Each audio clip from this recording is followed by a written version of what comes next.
The Supercell Creators Program, one of the most prestigious and important features to ever cross Supercell games. However, there are some notable problems with this program which I am going to give my own personal opinion on. So, no direct hate of any kind to Supercell or any of their representatives.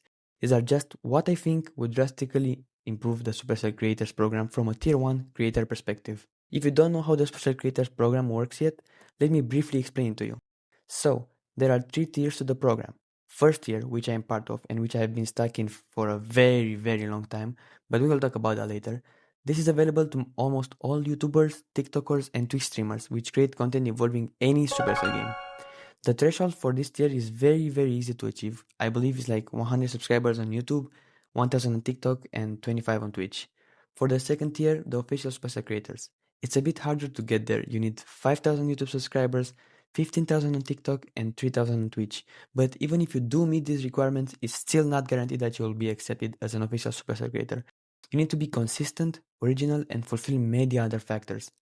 This is not really the subject of this video, so if you want to understand and learn more about the Supercell Creators Program, you can watch my own video about this topic or any other videos from my fellow YouTubers which are on the screen right now. I really recommend them. Alright, back to our topic. So my first point is this creator elixir limit which seems kind of weird and ruins everything. For me at least. Let me tell you why.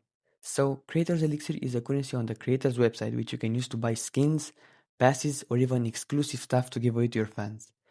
To earn Creator Elixir, you need to complete some bounties, collect daily free Elixir, or even go to Supercell Creators Academy, which is pretty useful by the way. Now, as I said, I have been stuck in the Tier 1 of Supercell Creators program for over a year and a half. I have been rejected like 6 times if I'm not mistaken. I'm starting to lose hope, but maybe I will one day get accepted and that would be awesome. How does this affect me though? Well, in order for me to spend any of my earned Elixir, I need to be an official Supercell creator, which I'm not. The thing is that right now I literally cannot do anything on the creator's website because I hit the elixir limit and I am obliged to spend it on anything.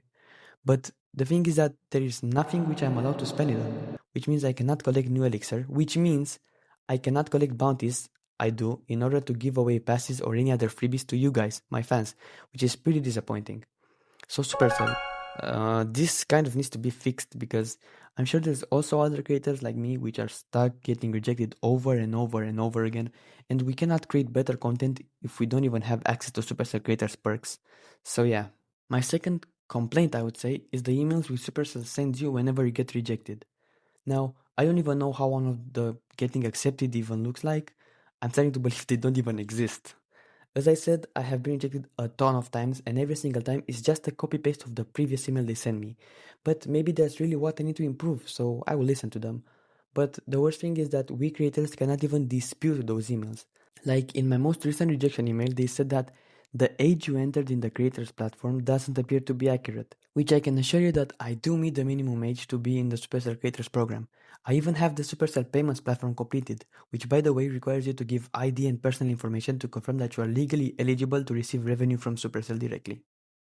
It would be really nice to be able to have a little chat with a dedicated Supercell Creators Tier 1 support team, just as the official Supercell Creators have.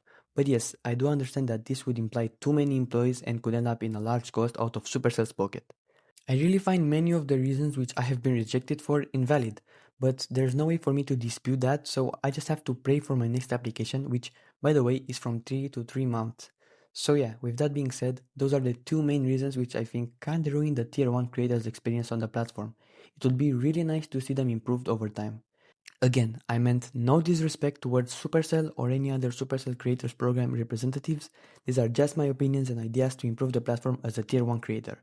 As always, thank you so much for listening and I hope to see you again in my channel soon. Have a wonderful day.